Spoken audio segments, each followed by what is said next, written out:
Hello guys, welcome back to my channel. I am Ritika. तो आज हम हिस्ट्री का चैप्टर 2 पढ़ने जाएंगे, जो कि आपका है नेशनलिज्म इन इंडिया।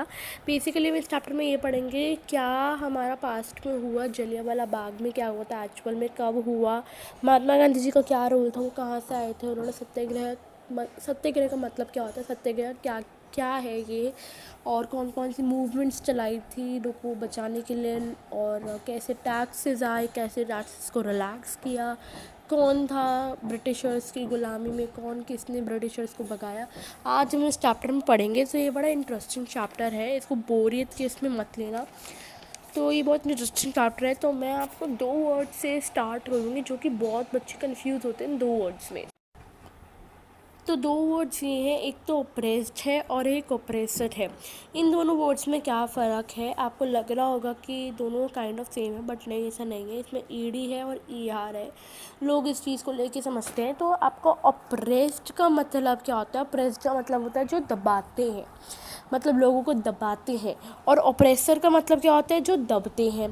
ठीक है, तो जो दबाते हैं वो ओप्रेस, जो दबते हैं वो ओप्रेसर। तो आपको ये ध्यान रखना है कि आपको लग रहा हो कि मैंने इन दोनों वर्ड से क्यों स्टार्ट किया, तो मैं आपको बता देती हूँ। इन दोनों वर्ड्स में बहुत ज़्यादा कन्फ्यूजन होती है कि हम ये दोनों वर्ड्स कहाँ यूज़ करें, कि हम किसने हमें दबाया तो ऑप्रेस्ड लिखा जाएगा या ऑप्रेसर लिखा जाएगा। तो ये दोनों में ध्यान रखना। अब हम आगे पढ़ेंगे कि अब हम पढ़ेंगे Indian national Congress. Indian national Congress की शॉर्ट फॉर्म होती है आईएनसी। इंडियन नेशनल कांग्रेस किसने किया था? महात्मा गांधी जी ने किया था। महात्मा गांधी जी ने क्यों किया था? महात्मा गांधी जी ने एक मूवमेंट तैयार की थी। वो मूवमेंट किसके लिए थी? Colonial rules. कॉलोनियल रूल्स आपका बेसिकली हो गया ब्रिटिशर्स। ठीक है, ये ब्रिटिशर्स के लिए की थी। ये मूवमेंट क्यों की थी? सो दैट हिंदू और मुस्लिम क्या हो जाए, यूनाइट हो जाए, इकट्ठे हो जाए। ठीक है, तो ये मूवमेंट किस लिए हुई थी? एक दूसरे को इकट्ठे करने के लिए, यूनाइट करने के लिए। तो एक दूसरे को इकट्ठे करने के लिए महात्मा गांधी जी ने क्या किया? इंडियन नेशनल कांग्रेस का प्लान किया। इंडियन नेशनल कांग्रेस करवाया। किसने करवाया? महात्मा गांधी जी ने करवाया। महात्मा गांधी जी ने क्यों करवाया? एक मूवमेंट करवाया। क्यों करवाया? ब्रिटिशर्स के खिलाफ करवाया, क्योंकि हम इकट्ठे हो जाए। ठीक है, अब हम पढ़ेंगे वर्ल्ड वॉर 1 के बारे में। वर्ल्ड वॉर 1 में क्या क्या हुआ था? वर्ल्ड वॉर 1 में वर्ल्ड वॉर 1 में बेसिकली क्या होता है? वर्ल्ड वॉर 1 में बेसिकली हमारा जो मनी था हमसे छीन लिया गया था। मतलब ऑटोमेटिकली हम पे इनकम टैक्स, कस्टम टैक्स लगा दिए गए थे। तो हमसे मनी छीन ली गई थी। अब उसके बाद मनी तो छीनी साथ में उसके बाद रिसोर्सेज छीन लिए गए हमसे। रिसोर्सेज छीन लिए गए, मैन पावर छीन ली गई। कि रिसोर्सेज छीन लिए गए, मनी का तो समझ आ कि भाई इनकम टैक्स लगा दे तो ऑटोमेटिकली मनी छीन गया। रिसोर्सेज का क्या हुआ? रिसोर्सेज में हमारा खाना पानी शेल्टर वगैरह सब छीन लिया गया। ठीक है, कि तुम हमारे लिए खाना बनाओगे। अब जब हम दूसरों के लिए खाना बनाएंगे तो अपने लिए क्या बचाएंगे? ठीक है, मैन पावर छीन ली गई। मैन पावर में मतलब मर्द, किसी का भाई छीन लिया, किसी का पिता छीन लिया, किसी का चाचा छीन लिया, किसी का नाना छीन लिया, किसी का पति छीन लिया। तो मतलब ऐसे मैन पावर से काम करवाया गया और धीरे धीरे ख़त्म होते गए। उसके बाद ये जब 3 चीज़ें हो गई तो इकोनॉमी हमारी क्या हो गई? कोलैप्स हो गई। और इकोनॉमी जब कोलैप्स हो गई तो हमारी गांधी जी की एंट्री हो गई। अब गांधी जी की एंट्री कहाँ से हुई? अब मैं बताती हूँ आपको। अब गांधी जी की एंट्री हुई, महात्मा गांधी जी की एंट्री हुई। महात्मा गांधी जी की एंट्री 1915 को हुई थी।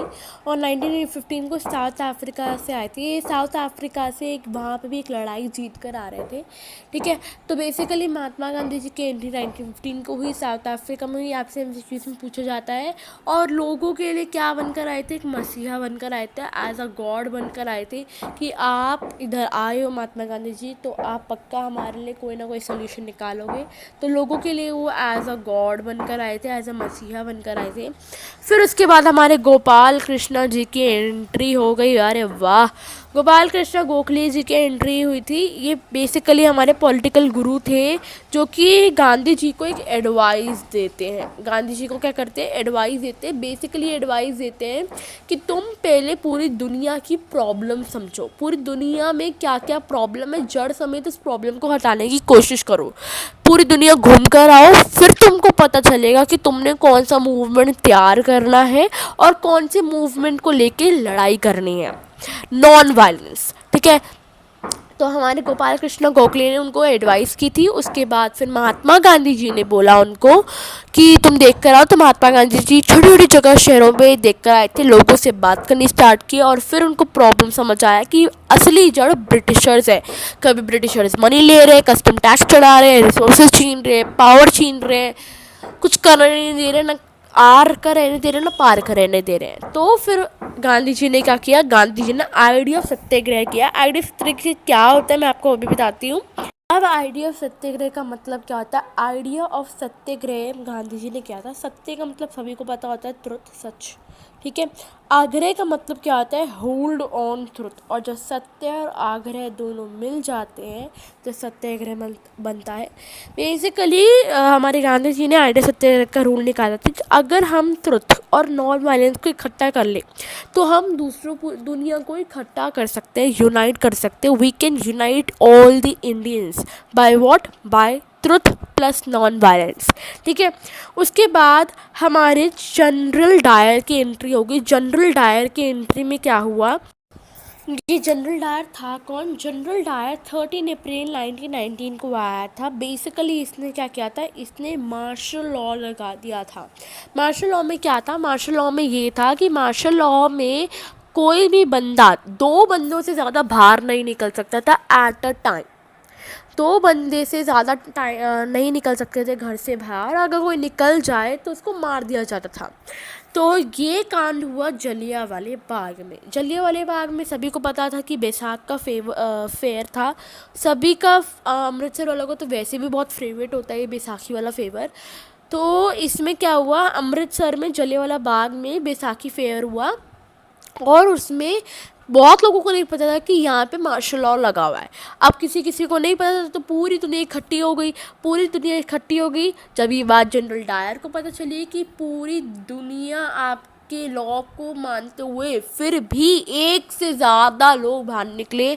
वो उन्होंने, जनरल डायर ने पूरे एग्जिट पॉइंट्स अमृतसर और जलियांवाले बाग के बंद करवा दिए और ओपन फायरिंग स्टार्ट कर दी। ये नहीं देखा कौन बूढ़ा है, कौन बच्चा है, कौन छोटा सा नन्हा सा बच्चा है, जवान है, कोई कुछ भी नहीं देखा, सीधा ओपन फायरिंग स्टार्ट कर दी। इसलिए हम उस डे को, जलियांवाले बाग के दिन को ब्लैक डे भी कहते हैं, ठीक है। तो इसमें जलियांवाले बाग में बेसिकली जनरल डायर का बहुत गंदा हाथ था। वो ये चाहता था कि लोगों की आंखों में मेरे प्रति डर होना चाहिए। आपकी बुक में साफ साफ लिखा हुआ है कि मेरे प्रति डर होना चाहिए लोगों की आंखों में, और अगर नहीं है तो मैं खुलेआम गोली चला दूंगा, ठीक है। अब हम पढ़ेंगे कैसे गांधी जी ने छोटी छोटी जगहों में जा जाके अपना सोशल गैदरिंग करने की कोशिश की। गांधी जी 1917 को चंपारण बिहार गए थे। किसके लिए, इंडिगो कल्टीवेशंस के लिए, पीजेंट्स के लिए गए थे। बेसिकली 1917 में गांधी जी चंपारण बिहार में गए थे। इंडिगो कल्टीवेशन क्या होता है, इंडिगो कल्टीवेशन होता है एक नीला कलर का, ब्लू कलर का आपका एक प्लांट होता है जो कि अगर हम उसको एक बार उगा दें तो वो जो लैंड होती है जिसपे हम उगाते हैं वो ख़राब हो जाती है। उसके बाद कोई भी पौधा उस पर उग नहीं सकता, चाहे वो प्याज का हो चाहे वो भिंडी का हो, वो एक बार ख़राब हो गया। तो ऐसे उनको बहुत ज़्यादा प्रॉब्लम आ रही थी कि अगर हम यही इंडिगो हर जगह हर लैंड में करने लगे तो हम कहीं के नहीं रहेंगे, मतलब हर एक लैंड ख़राब होती जाएगी तो हम कुछ भी नहीं उगा पाएंगे। तो गांधी जी इन लोगों से बात करने आए, प्रॉब्लम समझने गए। तो मैंने आपको पहले बताया था कि गुरु गोपाल कृष्ण गोखले ने ही बोला था कि तुम जा के प्रॉब्लम समझो छोटी छोटी जगहों में जाके। तो सबसे पहले वो कहाँ गए थे, 1917 चंपारण बिहार में गए थे और ये इंडिगो कल्टीवेशन वाली प्रॉब्लम उन्होंने समझी थी। अगली जगह वो कहाँ गए थे, अगली जगह वो गए थे खेदा इन गुजरात में। खेदा इन गुजरात में क्या हुआ, तो अगला हम पढ़ेंगे 1918 का। 1918 में क्या हुआ, 1918 में महात्मा गांधी जी खेदा में गए थे। खेदा कहाँ पर, गुजरात में। तो खेदा गुजरात में गए थे। वहाँ पे बेसिकली पीजेंट्स जो थे वो टैक्सेस से परेशान थे। वो ये कह रहे थे कि हमें टैक्सेस पे नहीं करनी है, अब हमें टैक्सेस से क्या करना है, रिलैक्स करना है। अब हमें टैक्सेस पे नहीं करनी है, अब हमें टैक्सेस से रिलैक्सेशन चाहिए। वहाँ पर टैक्सेस क्यों पे हो रही थी, क्योंकि हमारा जो क्रॉप था उस टाइम पर बहुत ज़्यादा मतलब ख़राब हो रहा था। तो जहाँ जहाँ ख़राब हो रहा था वहाँ वहाँ ब्रिटिशर्स हमसे टैक्स मांगते थे, तो वो अब नहीं चाहते थे कि वो टैक्स पे करें। अब उसके बाद 1918 में 1918 में वो कहाँ गए, 1918 में वो गए अहमदाबाद में। अहमदाबाद में गए और अहमदाबाद में क्या हुआ, अहमदाबाद में वो कॉटन मिल वर्कर्स के पास की प्रॉब्लम से हो रहा था, जूझ रहे थे। वहाँ पे बेसिकली वो ये कह रहे थे कि हमें यहाँ पे अपनी वेजेस क्या करनी है, बढ़ानी है। वेजेस हमें यहाँ पे बढ़ानी है और हमको अपनी वेजेस बढ़वानी है। कॉटन मिल वर्कर्स की वहाँ पे प्रॉब्लम थी, तो बेसिकली वो किस चीज़ की डिमांड कर रहे थे, अपनी वेजेस बढ़ाने की बात कर रहे थे। ठीक है, तो आपकी यहाँ पे सिर्फ और सिर्फ ये 3 जगह गए थे, एक खेदन गुजरात, अहमदाबाद और आपका एक क्या कहते हैं, चंपारण बिहार। ठीक है, तो अब हम रॉलेट एक्ट के बारे में पढ़ेंगे। रॉलेट एक्ट में क्या हुआ था, महात्मा गांधी जी ने हड़ताल की थी उस दिन 6 अप्रैल को। कब की थी, 6 अप्रैल को हड़ताल की थी। और इसमें क्या क्या हुआ था, इसमें जो हमारी रैलीज थी वो ऑर्गेनाइज हुई थी, शॉप्स जो थे वो क्लोज हो गए थे, आपके जो रेलवे लाइंस थी वो भी कट चुकी थी, डिस्टर्ब हो चुकी थी, और गांधी जी को मना हो चुका था कि अब आपको एंट्री नहीं है।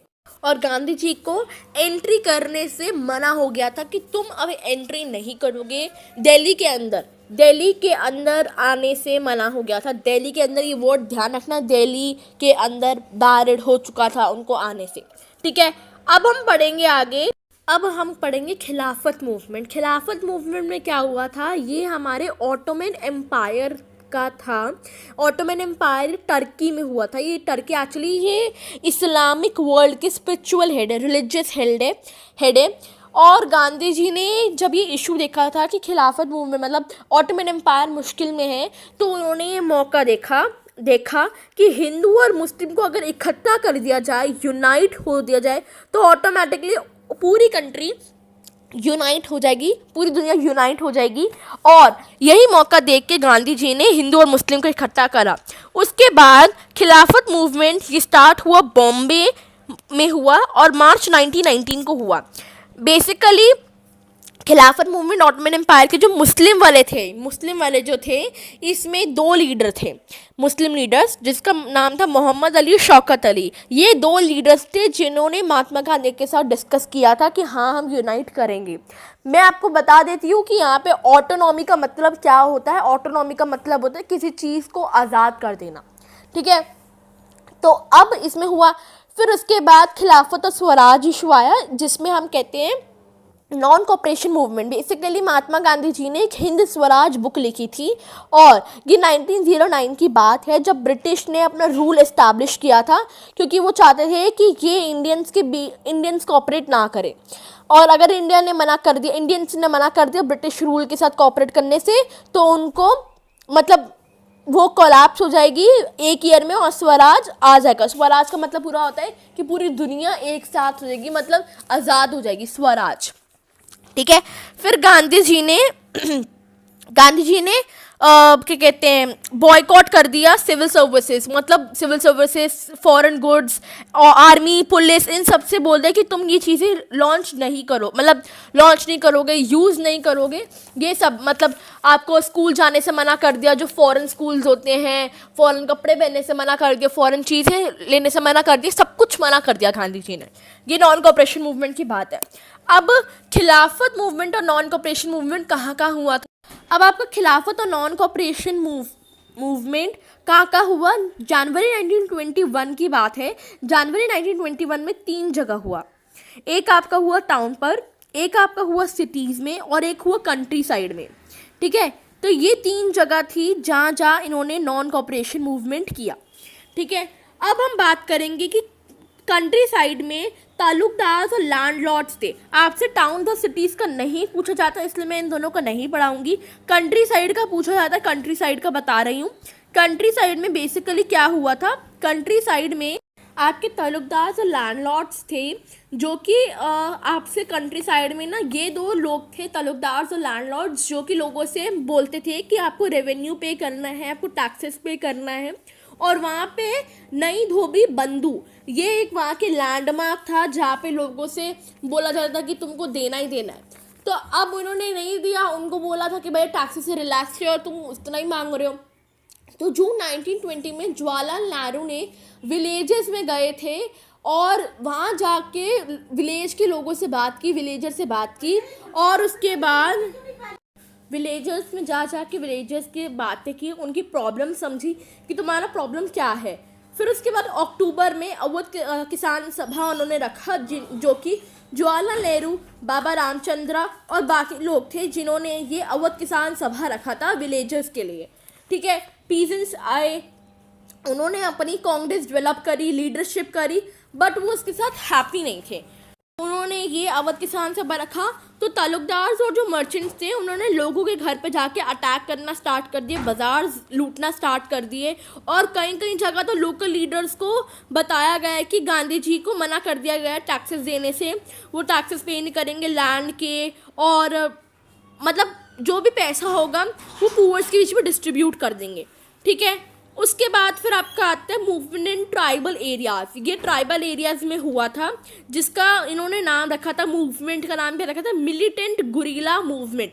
ये 1920 में हुआ था आंध्र प्रदेश में, जो कि अलूरी सीताराम राजू ने कैप्चर किया था 1924 में।